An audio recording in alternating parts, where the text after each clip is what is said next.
I'm Shirley Leung. Welcome to Say More. Today we're bringing you episode 2 from the second season of The Outlaw Ocean, a podcast from the Outlaw Ocean Project, a journalism nonprofit that investigates human rights, forced labor, and environmental concerns on the 2/3 of the planet covered by water. Last week, we introduced you to Outlaw Kande, a 28-year-old farmer and a father of 3 who hoped to lift his family out of poverty, but instead found himself in the crosshairs of the Libyan Coast Guard.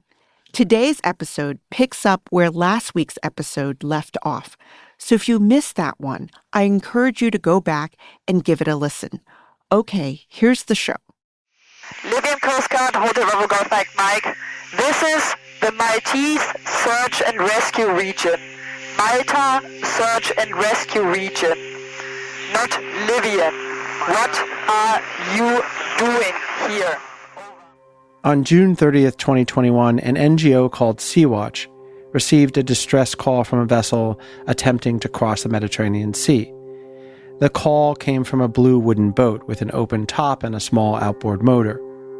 On board were at least 24 migrants, most likely trying to make the journey from Libya to Malta. Part of Sea-Watch's mission is to commission ships to help rescue migrants in these waters. What you're hearing is audio recorded by Sea-Watch. So-called Libyan Coast Guard, this is Hotel Bravo Golf Mike on channel 72. You are endangering the people. The video was filmed by Seabird, a Sea-Watch airplane, as it circled over the Mediterranean.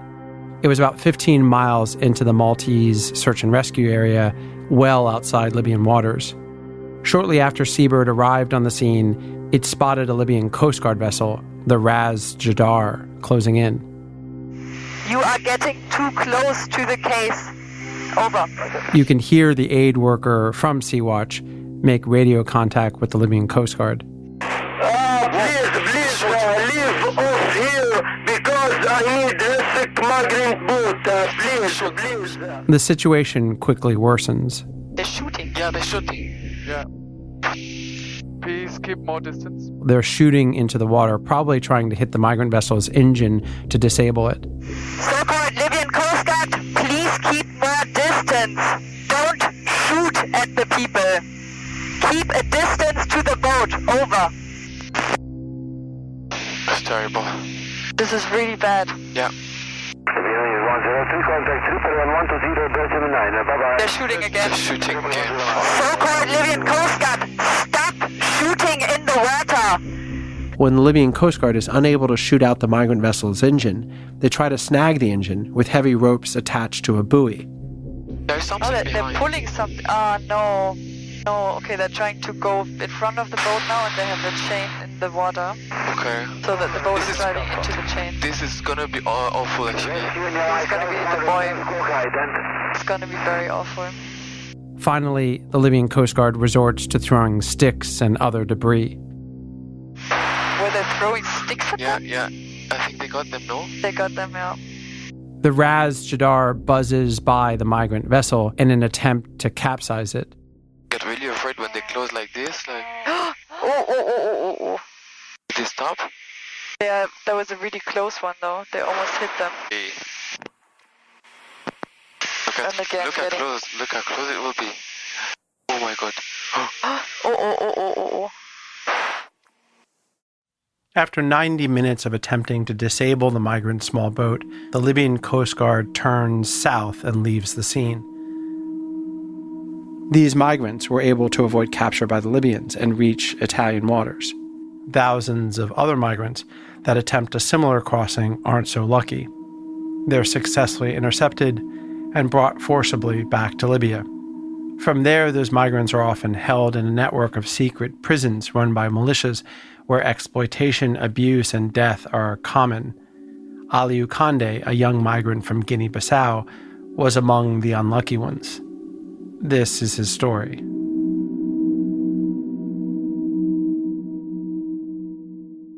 I'm Ian Urbina, and this is The Outlaw Ocean.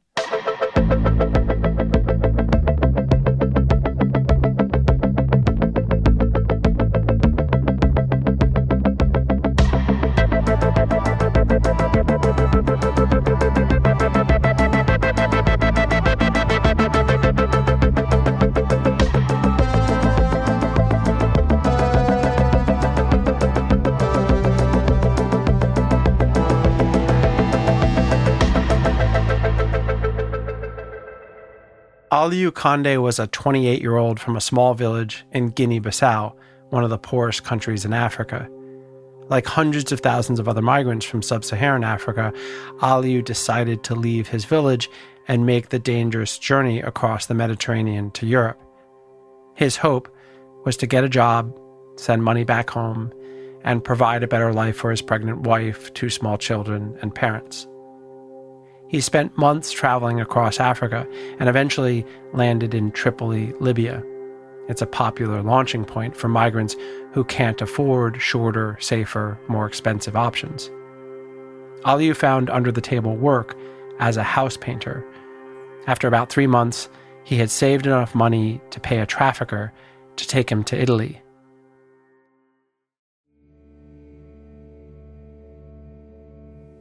There are a lot of launching places that migrants can leave if they're trying to get to Europe and they're crossing the Mediterranean. They can leave from Algeria, they can leave from Tunisia, they can leave from Morocco. But the most popular route for migrants is to leave from Libya. And what that means is they're going to arrive most likely in Italy, specifically an island called Lampedusa. If you look at a map, you'll see that Lampedusa is actually closer to mainland Libya than it is to mainland Italy. That makes it a relatively quick journey by boat. But the big reason why many migrants choose Libya as a launching point is that Libya is a failed state. Since Gaddafi was toppled in 2011, Libya has become a realm run by various militias. And that lack of a functioning central government and the sort of general lawlessness has been a boon for human traffickers who get people across the Mediterranean for a fee. The boats they use are small, underpowered, often overcrowded, and the sea can be rough. Boats capsize. People fall off. Reports say that more than 2,250 migrants died while trying to cross the Mediterranean in 2023. And because this route is so heavily used by traffickers, the EU and Italy have put a lot of resources into making sure these migrant vessels never make it out of Libyan waters. The trip from Libya to Italy cost the equivalent of about €1,000. That boat trip is where Mohammed David and Aliou first met. Alors, regarde, on parle du voyage en mer, ok? Alors, d'où êtes-vous parti en Libye? They were with about 130 other migrants. They launched from a beach roughly 50 kilometers west of Tripoli in a city called Zawiya.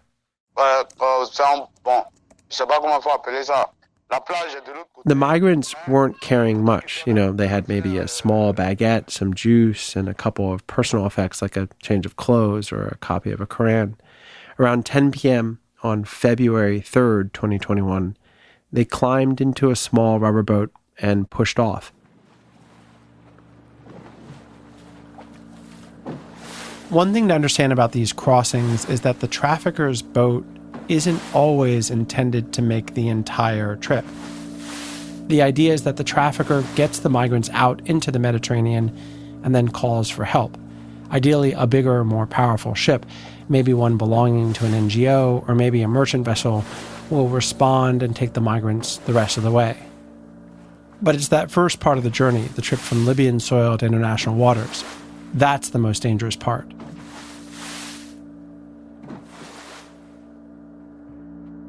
There are 3 main people that are kind of the bosses on the boat that are working on behalf of the traffickers. One is handling the satellite phone and is controlling the motor and thus the direction of the boat. That person is supposed to call Alarm Phone, which is this NGO that helps to try to get people rescued on the Mediterranean. And that guy is supposed to call Alarm Phone at a specific moment, when they get far enough from shore. Second guy is supposed to sort of man this plug. If you pull that plug, the boat deflates and someone needs to stay on top of that because everyone's lives at stake. And the third guy is meant to understand the route and keep control of the people on board. So Mohammed David was sitting next to Aliou, and he recounts how when they called Alarm Phone asked them a couple of key questions. How many people are in the boat? 130. How big is your boat? 11 meters. And Alarm Phone then tells the migrants that there's a merchant vessel near and they need to head toward it because the merchant vessel under international law is obligated to rescue them. So indeed, the migrants do just that. But as the migrants get near the boat, Mohammed David says, number one, this merchant vessel is huge, so it's producing a sizable outflow, a wake around it, and it's causing all sorts of water to come in the migrant raft. But number two, the merchant vessel radios down to the migrants and says, we can't rescue you. And they say because they don't have Zodiacs, they don't have lifeboats to use to help get the migrants up onto the merchant vessel. Whether that's true or not is unknown. These merchant vessels are legally obligated to have lifeboats. So if they don't have it, they're breaking a different law. But nonetheless, the merchant vessel turns away, and the migrant boat, in desperation, Mohammed David describes as they sort of try to chase the merchant vessel, taking on more of its wake, more water into the migrant boat, which is causing an even greater sense of panic. And the merchant vessel is much faster, and it leaves. The waves pick up, the water gets pretty choppy, everyone starts getting sick. And so the bottom of the boat fills with this fetid liquid that's a combination of vomit and pee and petrol and baguette crumbs and wrappers, and it's just this toxic mix. And the petrol in particular is relevant because a lot of these migrants don't realize that by sitting in water that's mixed with gasoline, you slowly are burnt without realizing it, and you start peeling away skin. And so a lot of migrants have third-degree burns without knowing it when they do get rescued because they've been sitting in that water. Tensions get high, people are sick, no one is supposed to go and try to defecate or urinate over the side of the boat because that's how people fall over, so they're doing it in the boat. A fight breaks out, guy pulls a knife, threatens to take the whole boat down. He's, wrestled down. Everyone is afraid.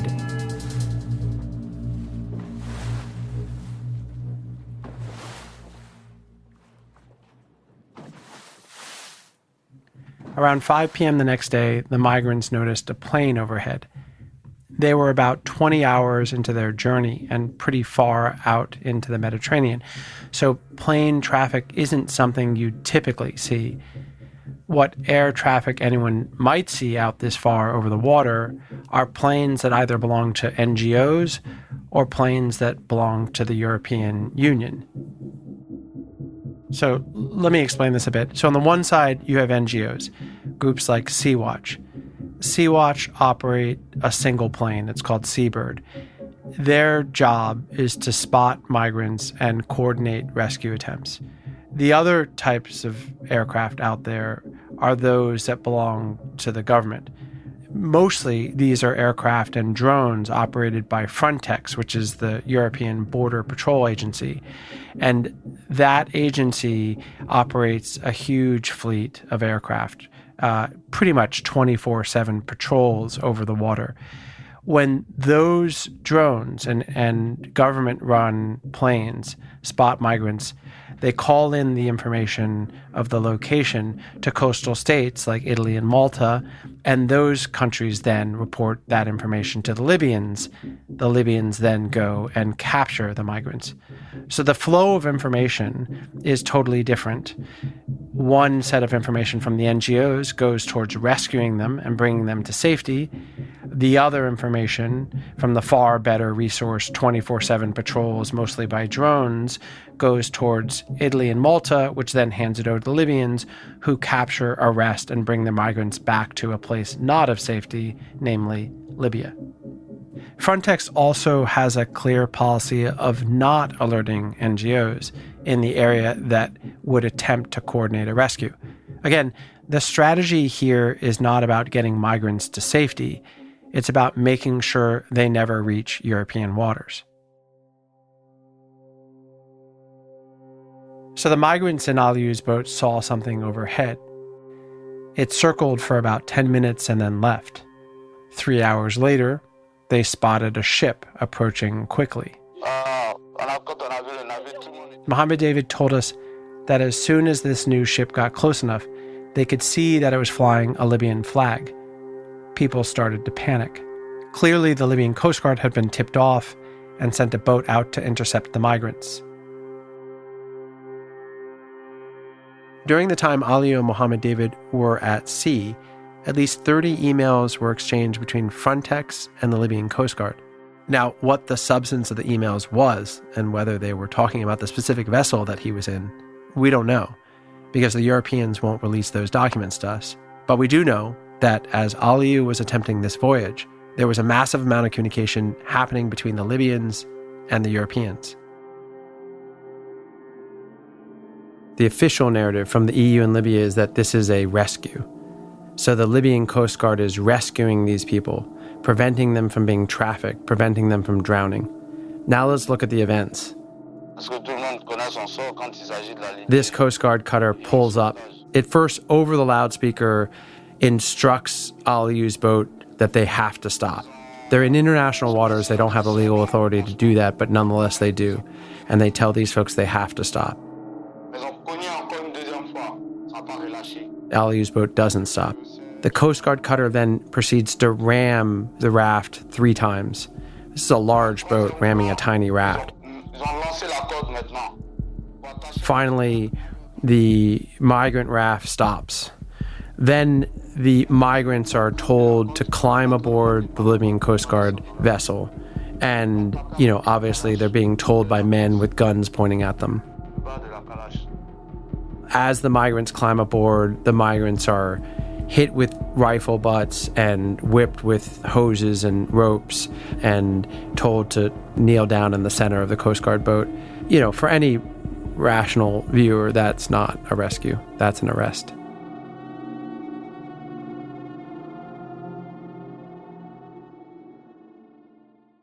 The vessel that ends up engaging with Aliou's raft is a P-350 cutter. This is relevant because it's the very same type of vessel that the EU had made a big show of donating to the Libyan Coast Guard, the purpose being to facilitate these so-called rescues. And it just shows, again, the sort of hand-in-glove relationship between the brutality on the water and EU policy.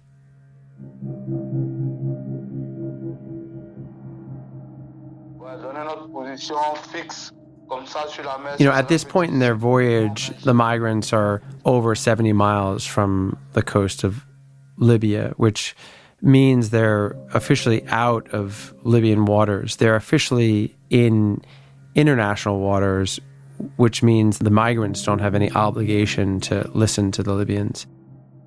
And the Libyans don't actually have any real jurisdiction to force the migrants to do anything except that they have guns. So the Libyan Coast Guard carries the migrants back to port, in this case, the port of Tripoli. And when they arrive to port, the Libyan officials and UN officials who count and tally and take some basic information about the migrants are doing so using tablets donated by the EU. The migrants are then loaded into buses for transport from the port to the prisons. These buses are purchased and donated by the EU. When they get to the detention facilities, they're given bottled water donated by the EU. This matters because so often the EU says that it has no role in the infrastructure of detention, in the brutality of what's happening to these migrants.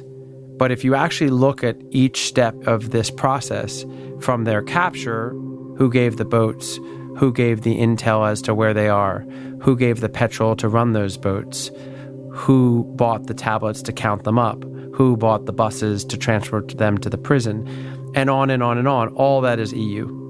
So this is where you start seeing the lie in the claim that the EU has no culpability.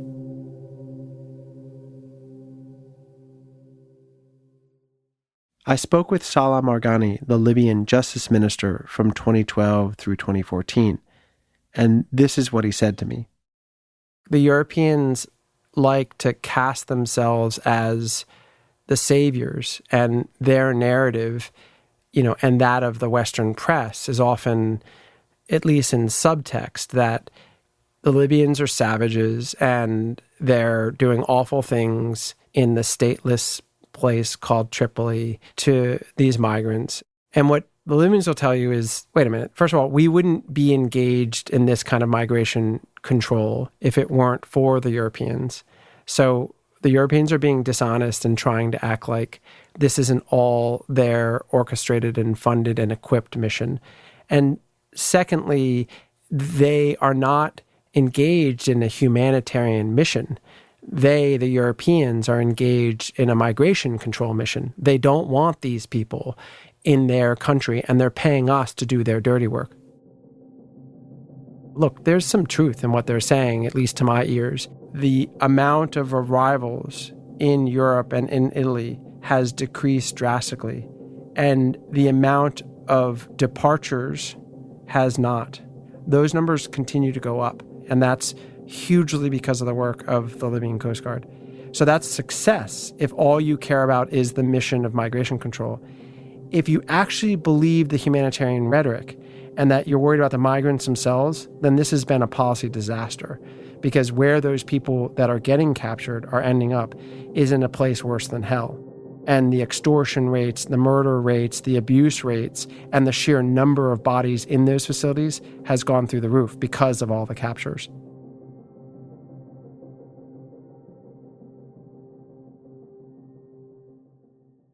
After Mohammed David and Aliou Kande's boat was intercepted by the Libyan Coast Guard, they were forced onto the Libyan vessel at gunpoint, brought back to Libyan soil, and bused to the secret migrant prison called Al-Mabani. Under Libyan law, foreigners can be detained indefinitely with no access to lawyers. In northern Libya in particular, there are roughly 15 official detention centers and maybe a half dozen unofficial ones where tens of thousands of migrants have been held. Out of all the detention centers operating in 2021, Al-Mabani had a reputation for being the most brutal. It's one of the last places on earth you'd want to end up.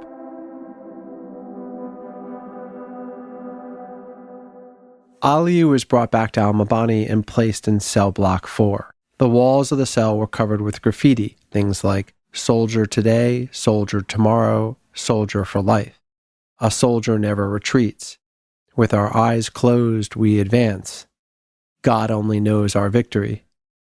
They were encouraging each other to soldier on. They saw this as a fight for a better life.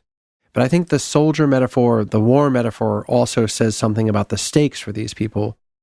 How migrants see this as not just a choice they've made, not just sort of a hope that they'll succeed, but a matter of life and death. If they fail, they'll most likely die.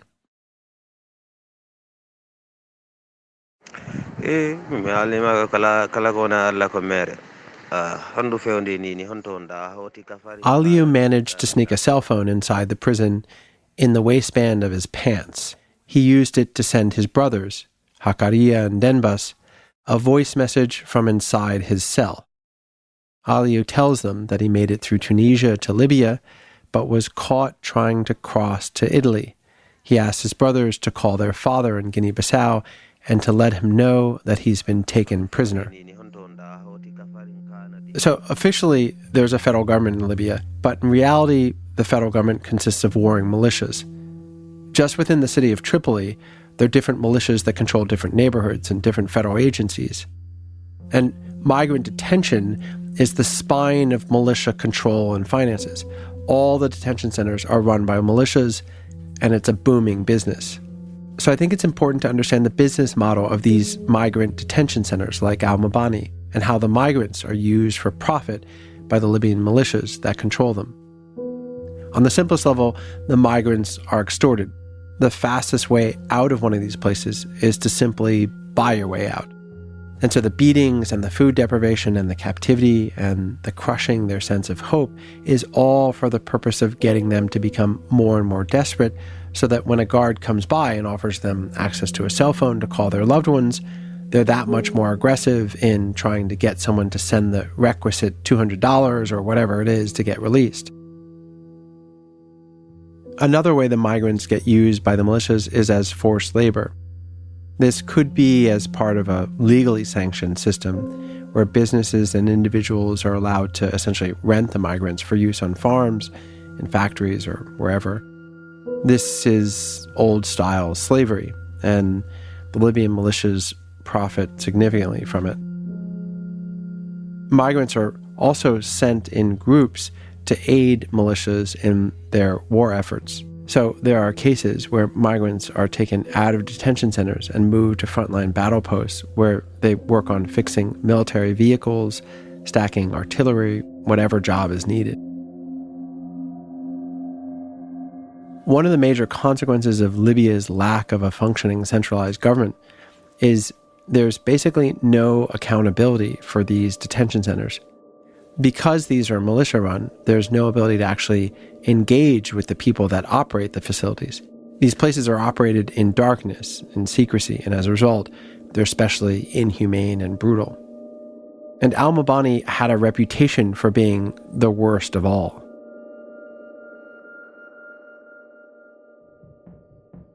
Al-Mabani was a former cement depot where a Libyan militia stored building supplies until it was converted into a migrant detention center. The militia spent a fair amount of time converting it. It's roughly a square city block that had been turned into a fully functioning prison with high walls and guard towers and men walking around in camouflage armed with semi-automatic weapons. Inside the walls, there were about 8 different huge holding cells, each with the capacity to house about 200 or 300 migrants at any given time.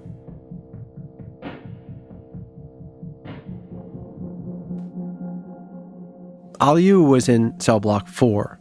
He was cramped in there with about 200 other people.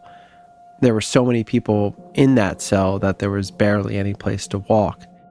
In the corner of the cells, there were these buckets, and that was where, when the bathrooms were too crowded or things were clogged or whatever, people used the buckets to defecate. So the cells were horrific in terms of how they smelled, and they were also beastly hot.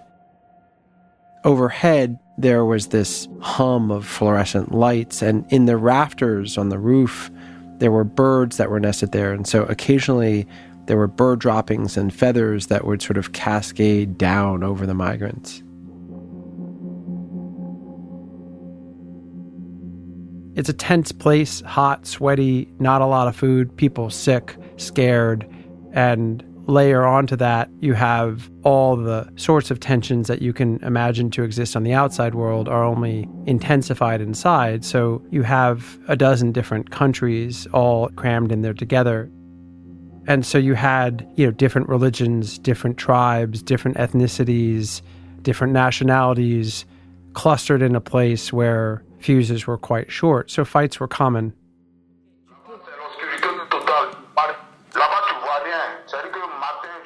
Mohammed David was held with Aliou in al-Mabani's cell block 4. He told us how migrants who made trouble inside the prison could be held for days in an abandoned gas station that had been converted into an isolation room.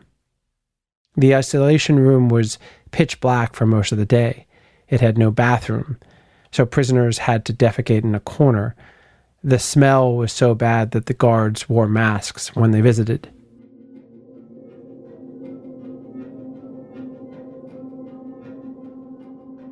Tu étais dedans?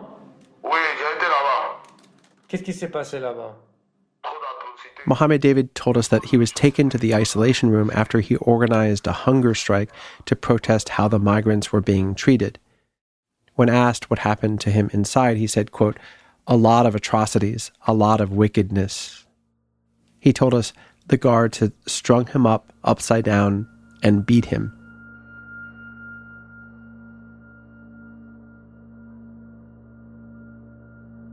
In the course of our investigation, we spoke to dozens of migrants, many of whom had been held inside al-Mabani. They told us how they were beaten by the guards for almost any reason. Men, women, children would be brutalized for things like whispering to one another, speaking in their native tongues, or even laughing. Women were especially vulnerable inside Al-Mabani, and several migrants we spoke to described seeing sexual abuse. Female detainees would be taken from their cells to be raped by guards.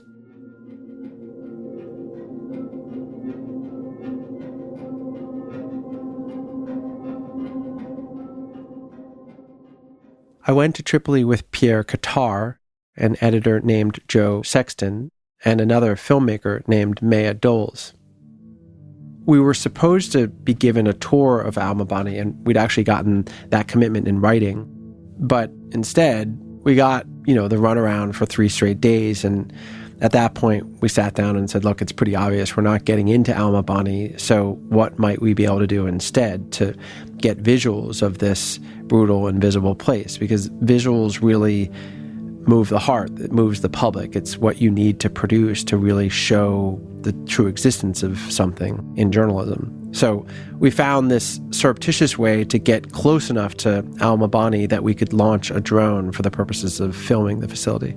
And launch the drone really quickly, straight up into the air. We needed to get it high enough that no one could see it. And then we traveled about, a quarter mile away so that we got directly above Al-Mabani. But we stayed pretty high, again, so that the guards wouldn't see or hear it. Slowly, we then brought the drone down in altitude, closer and closer. It was around lunchtime at Al-Mabani, so there was a lot of activity going on in the open air in the central courtyard of the facility. There were maybe 50 to 100 migrants all bunched together. They were kneeling on the ground. They were supposed to stay down and forward with their foreheads tight on the back of the person kneeling in front of them. At one point, we had the drone close enough over the crowd that we could actually see exactly what was going on. And we saw one prisoner look to the side, and a guard came over right away. And the guard reached in a couple of rows over a few other guys, and he began beating this migrant for having looked to the side, hitting him with some sort of object, a hose or something. The prisoner obviously put his head back where it was supposed to be. After a few more minutes sitting like this, the guards marched everyone back inside.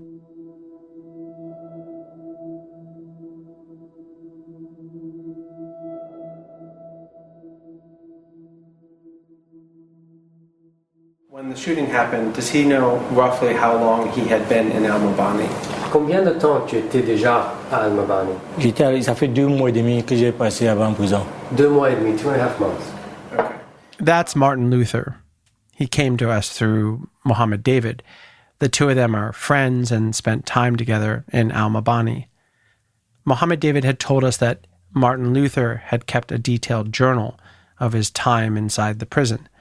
So we were eager to talk to him. One of the few things that aid organizations like Doctors Without Borders can do inside these prisons is make sure migrants have access to basic needs like soap and toothbrushes and things like that. So sometimes they also provide pens and notebooks. That's where Martin Luther got his from. Oui, j'ai vu. Le policier tapait les gens. He was never beaten, but he's seen it. Martin Luther told us that he was inspired to start writing after witnessing a particularly violent incident inside Al-Mabani. Some prisoners had tried to escape, and the guards responded by barricading the doors and randomly beating everyone inside the cell block. It didn't matter if they had tried to escape or not.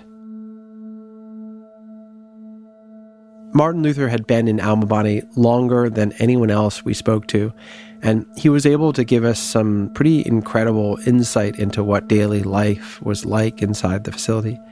The migrants didn't know any of the guards' names, so they would refer to the guards by the orders they barked at them in the cells. Hamza, Hamza. Donc ceux qui parlent arabe disent Hamza, Hamza. Sing, sing, sing, sing. So there's one guard they called Hamza, Hamza, which apparently is Arabic for 5-5. It's what that guard would yell at the migrants during mealtime to remind them that it was 5 men to 1 bowl of food. Gamis. Asseyez-vous. Another guard was called gamis. That means sit down. Lui, les mecs vous dit keep quiet, fermez vos bouches. Keep quiet. Keep quiet. Dans nous, on connaît pas. Another guard would yell, keep quiet in English, so that's what they called him. That was his nickname from then forward. If you think about those nicknames, it just gives you sort of a window on what survival and existence was like for these migrants and how fearful they must have been of the guards. There was some trees, and they would cut down the trees to use the wood to beat people. They also used pipes for gas pipes. Basically, whatever they could find, they would use that to beat people. All the migrants we talked to described brutal treatment inside al-Mabani, Martin Luther included. But the guards used psychological violence just as frequently. One of the worst examples was this rumor that guards circulated that all the migrants would be released to celebrate Ramadan. That rumor gave Aliyu and all the other prisoners in cell block 4, most of whom were devout Muslims, a deep sense of hope, and they all clung to it. If you think about that, I think it tells you a few things. One, when you're desperate, you'll believe anything. And Aliyu is desperate. So from an outside view, of course, the guards are not going to respect the religious tradition of Ramadan and let the migrants go. When you're inside a prison, you cling to whatever you can, and that's just what Aliyu did. I think it also speaks to some of the sinister psychological brutality of what these guards were doing to these people, giving them a false hope on something that they hold deep, their religious conviction. In any case, after a couple of weeks, the rumor was dispelled and hope lost, and the only option that remained for Aliyu or anyone else to get out was the standard option, which is pay up.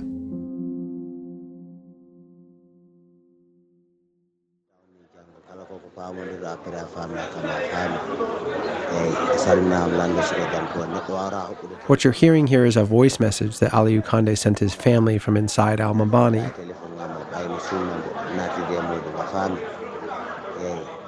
He lets his brothers know that someone from inside the prison will be contacting them. Aliyu's hope was that his family could pool enough money to pay the ransom and have him released.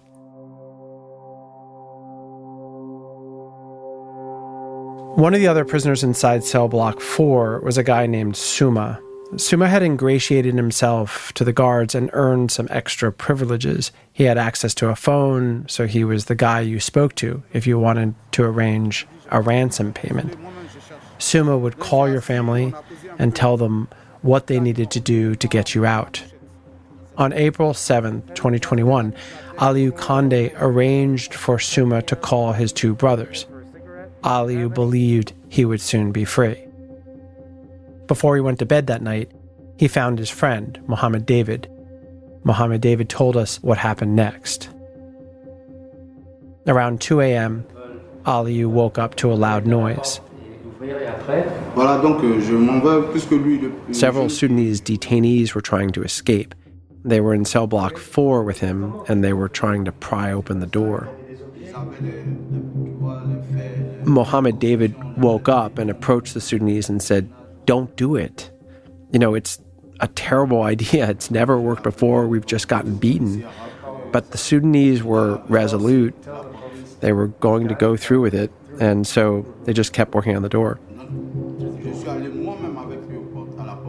The guards saw what was happening, tried to get in front of it by backing a sand truck up against the door. That way, even if the migrants pried the door off, this huge truck would be blocking their way out. Once the guards backed the truck up against the door, the migrants realized they weren't going to be able to escape, and the rage turned inward. There was a split. On one side, there were the Sudanese and others who wanted to escape. On the other side, there was Mohammed David and Aliyu and some others who thought it was a really bad idea to even try. A fight broke out in the cell, and pretty soon it turned into a full-on melee. 100 et quelques. Oh my God.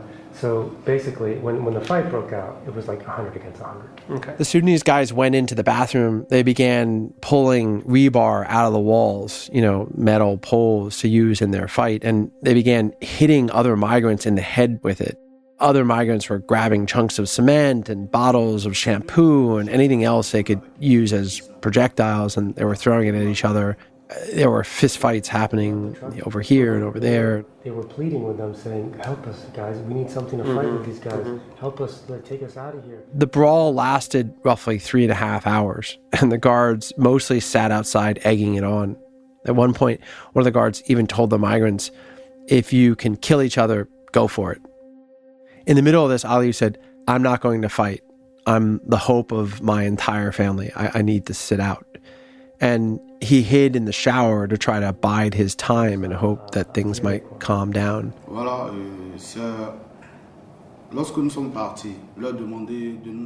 At roughly 5:30 a.m., the guards left and came back with semi-automatic rifles.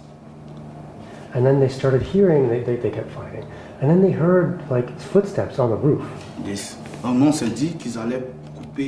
And without warning, for no real clear reason, they began firing into the cell through the bathroom window.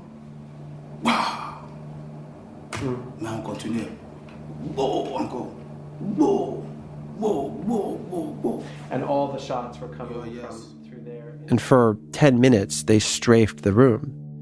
Mohammed David said it sounded like a battlefield. Qu'est-ce que ne va pas qu'il a pris une balle? On dit l'autre, il a pris une balle au cou. He got hit in the neck. Two teenagers, both of them from Guinea-Conakry, were hit in their legs. Aliyu was hit in the neck. He was trying to hide in the shower, but when he was hit, he came staggering out, blood streaming down him, and he fell to the ground.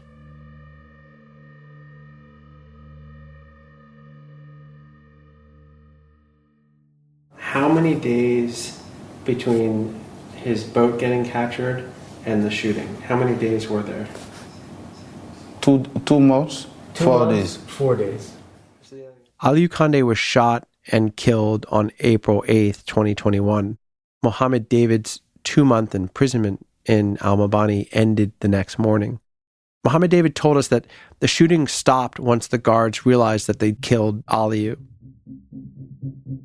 The guards who had fired into the cell were young, and it was clear to Mohammed David, at least, the other migrants, that they were panicking.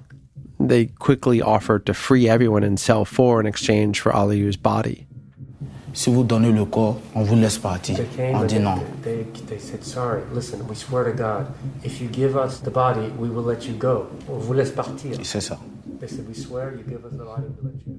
The migrants barricaded themselves in the cell and told the guards that they could only have the body after everyone was freed. The stalemate continued until a guy named Noordin Al-Greetli showed up. He's the militia commander who was in charge of Al-Mabani. Their boss came and said, I want to see the bodies. Greetli looked into the cell. He saw the blood filling the plastic sheet that covered Aliyu's body, and he went ballistic. The guy said, we can do everything with these guys. We can torture them, but not kill them. He said this. Mohammed David and the other prisoners demanded that Greetli call one of the NGOs that monitored Al-Mabani. So the International Organization for Migration, or Doctors Without Borders.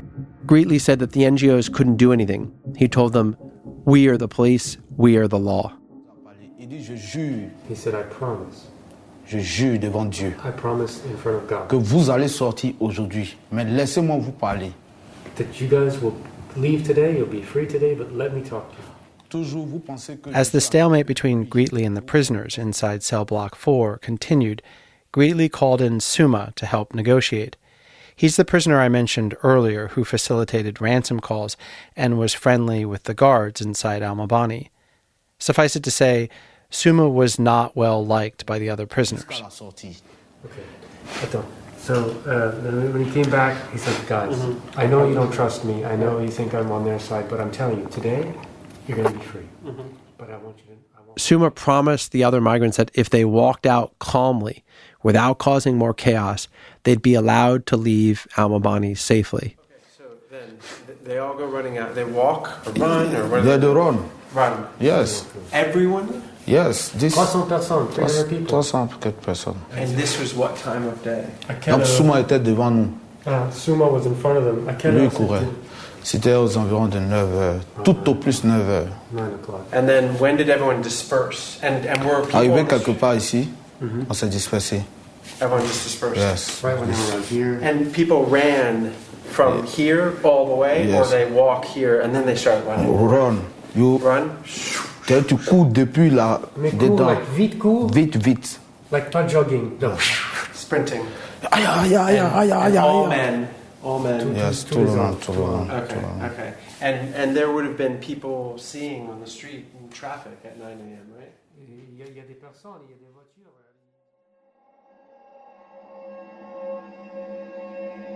Aliu's life ended in cell block 4. He was never able to fulfill his dream of improving his family's fortunes, of providing a better life for his wife, his children, his parents. To the EU, Aliu was a threat, a symbol of what is to come as more and more migrants make the same decision to seek a better life in Europe. To the Libyans, Aliu was a thing to be exploited, a way to make money through extortion or slave labor. And in the end, for his fellow prisoners inside Al-Mabani, Aliu was kind of a way out.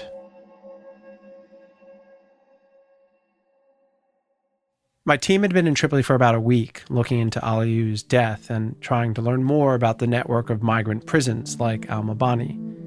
We'd made some pretty good headway on the story, despite the roadblocks we'd encountered from the Libyan government. The bulk of our reporting was wrapped up, and we were all looking forward to getting out of the country. It was a Sunday night, and the rest of the team decided to leave our hotel with the security detail and head to a nearby restaurant for dinner. I had some work to finish, and I wanted to call my family, so I decided to hang back. I was on the phone with my wife when I heard a knock at the door. I walked over to the door, phone in hand, and opened it. Standing there were a dozen armed men in military uniforms. They started screaming at me in a mix of Arabic and English, and then pushed me backwards as they forced their way into the room. They put a gun to my head and ordered me to the ground. I remember feeling the cold metal on my forehead, and that I was moving very slowly and very deliberately because I was afraid they were going to shoot me. I had no idea what was going to happen next, but whatever was coming, I knew it wouldn't be good.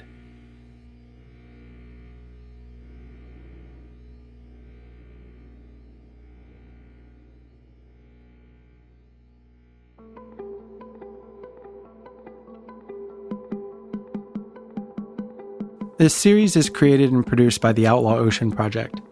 It's reported and hosted by me, Ian Urbina, written and produced by Michael Catano. Our associate producer is Craig Ferguson. Mix, sound design, and original music by Alex Edkins and Graham Walsh. Additional sound recording by Tony Fowler. For CBC Podcasts, our coordinating producer is Fabiola Carletti, senior producer Damon Fairless. The executive producers are Cecil Fernandez and Chris Oak. Managing producer is Tanya Springer. The director of CBC Podcasts is Arif Noorani. Special thanks to Pierre Qatar, Joe Sexton, and Maya Doles. You can learn more about this story and the work of the Outlaw Ocean Project at theoutlawocean.com/podcast. Say More is a production of the Boston Globe. Our producer is Caitlin Harrop, and our editor is Jim Dow. Uzair Ahmed is our sound engineer. If you'd like to get in touch, you can reach us at saymore@globe.com. I'm Shirley Leung. Thanks for listening.